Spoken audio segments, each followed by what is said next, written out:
Ayun, good morning po. Welcome back po sa ating munting channel. Nandito po tayo kasalukuyan sa lalawigan ng Cavite.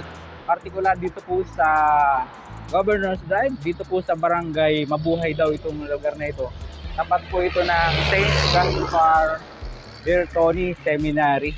Update po natin po sa inyo ngayong araw yung ginagawang diversion road dito. Yung pong nagmumula doon sa Dasmariñas, dada ng Cavite, papunta po dito sa Carmona. Dito po yan tutuloy sa Governor's Drive, dito nga sa may St. Gaspar Bertoni Seminary. Ito pong bypass road in Cavite Province is currently under construction by the DPWH of the Department of Public Works and Highway to ensure ease of travel in towns of Carmona, General Mariano Alvarez, and Dasmariñas City. Envisioned as a 4.9 km 6-lane paved bypass road, the project is now 33%. Ito po ay nailathala noon pang nakaraang taon. Ano po? The bypass road will begin along Paliparan Road, Tertiary Road along Dasmariñas, Cavite, and will traverse through General Mariano Alvarez, and the end is the Governor's Drive in Carmona. Yun nga po yung sinasabi ko sa inyo. A total of 120.5 million has been allocated for the implementation of the project by the DPWH Regional Office number 4A under the leadership of Regional Director Joel B.G. Mendoza.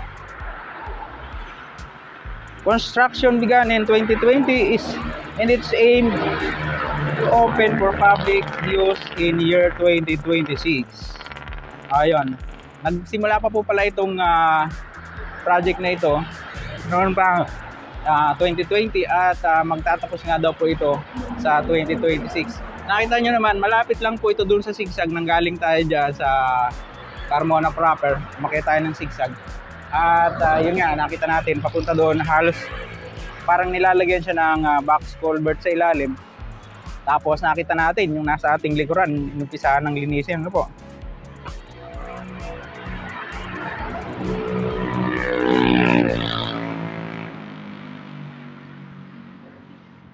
At pupuntahan po natin yung doon sa bahagi ng GMA sa may Barangay Kuwa. Pero pansamantala, panoorin nyo po muna yung ating aerial shot and then proceed tayo sa GMA. Here we go!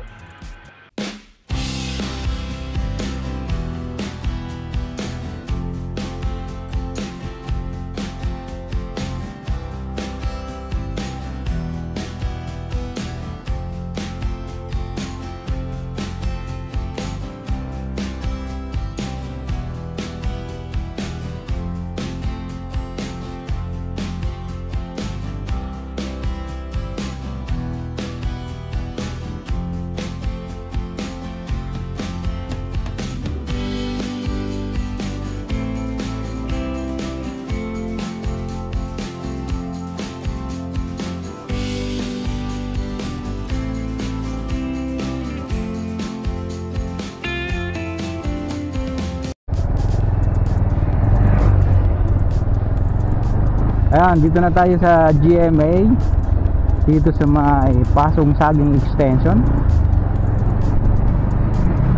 Barangay Kuwa to be exact. Dito po kasi matatagpuan yung tulay na nagdurugtong from GMA to Paliparan, no? Medyo matagal-tagal na rin po yung vlog natin dito, 2 to 3 months na po yata. At saka isa pa ay tinatanong ni Sir Kaunichi, ayan, no? Tingin ko Filipino-Japanese to kasi magaling mag-Tagalog eh. Kung tapos na raw yung tulay, tapos na po yung tulay. Ang problema o ang tanong, padadaanan ba? Padadaanan na ba? Ayan, silipin natin dito.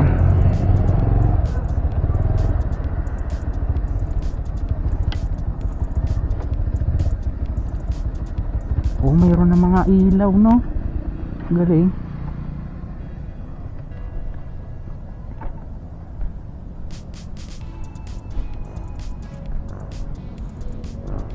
Oh, ito siya eh. Oh. bukas na. So bukas na eh, open na oh. Oh, let's try. Pero pansamantala ay panoorin nyo po muna ito.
Ayan o, kagagawa lang nung pinakang sidewalk nya o.